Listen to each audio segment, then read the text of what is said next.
అమ్మాయి ఇంటికి గెస్ట్లు వచ్చారు, టీ పెడుతున్నావా? అదిగో పెట్టా. మంచిగా చిక్కగా టేస్టీగా పెట్టు, రోజు పెట్టేటట్లు కాకోకుండా మంచిగా పెట్టు, కాస్త అంత శ్రద్ధ పెట్టు వంట మీద. అదే గత 10 ఏళ్ళుగా పెడుతున్న టీ ఈ రోజు వచ్చి పెద్దగా శ్రద్ధగా చిక్కగా అనుకుంటే ఏదో ఇస్తున్నారు. అదేదో 10 ఏళ్ళు తాగినప్పుడు అది బాగాలేదా? ఈ రోజు స్పెషల్ గా ఇన్స్ట్రక్షన్లు ఇస్తున్నాను. ఎవరు వచ్చినా ఏమొచ్చినా మేము పెట్టేది ఇట్లనే పెడతాం.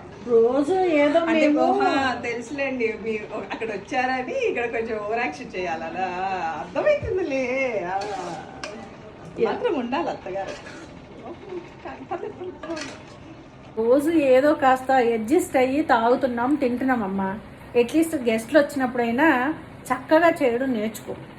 రోజు వంట నేర్పుతూనే ఉండాలా, ఇట్లా చెయ్యి అట్లా చెయ్యి అని చెప్పి కాస్త పాలు ఎక్కువ పోసి మంచిగా పెట్టు.